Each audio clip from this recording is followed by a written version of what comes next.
Welcome Prince Institute. Dear students, हमारा YouTube channel Prince Student House में आपको dictation 60, 80, 100, 120 और 140, 160, 180 तक मिल रही है।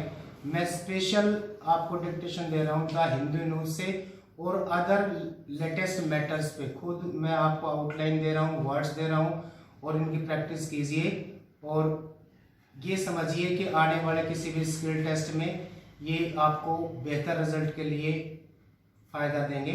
और मुश्किल वर्ड्स को ज़रूर कीजिए। बहुत सारे बच्चे मुश्किल वर्ड समझ के प्रैक्टिस नहीं करते हैं, तो प्लीज़ प्रैक्टिस कीजिए। तो ज़्यादा आपको मुश्किल वर्ड लगते हैं उनकी। Thank you. Welcome Prince institute the Hindu news. Dictation 80 words a minute, latest matter, latest words, notable words. Ready?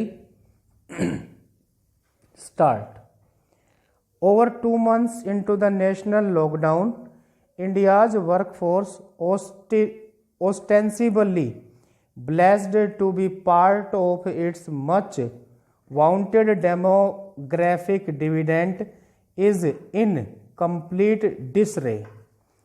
There is the visibility disturbing narrative of a few million workers trying to get back home from their respective urban lives as resources run out and lack of adequate living space hits hard in the face of a virus that requires physical distancing. They used their feet, often facing police wrath, till the administration allowed trains and buses to move again. While swaths of informal sector workers are moving away from their adopted base, the remaining 10% of the workforce that is formally employed with social security benefits are beset by pink slips, furloughs, or salary cuts. The trend, driven by the slump in economic activity, cuts across sectors. Restrictions have eased slightly, but a return to normalcy has proved challenging even for the firms that are allowed to operate largely due to inadequate manpower. Industry representatives have pleaded with the Labour Ministry to casual workers to return to their workplaces on being summoned, and if that does not prove effective, make them liable for action under relevant industrial labour legislation. Relaxations have also been sought in statutory wage payments for April and May, when little work happened.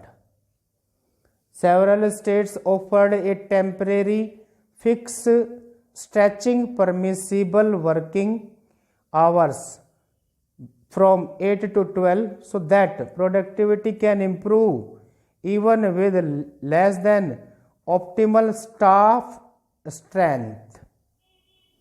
While Rajasthan withdrew such an order, Uttar Pradesh, Madhya Pradesh, and some others have used the occasion to embark on a purge of labor laws, citing the need to spur investor confidence and revive job creation.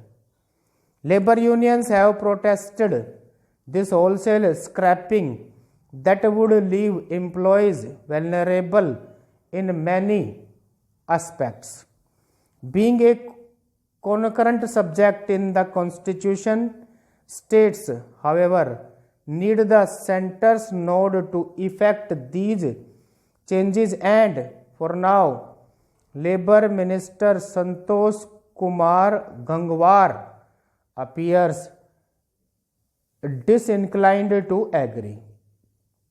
Official instructions to keep paying employees amidst the lockdown have not worked evenly, while tweaks such as lowering the EPF contribution rate do not amount to much relief for firms or their staff.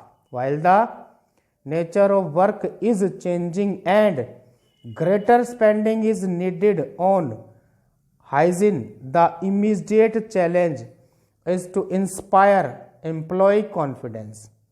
Most migrant workers are running scared of the pandemic. Getting them home safely is a first step, and giving them an emergency income support till the rest of the pandemic subsidies is the next.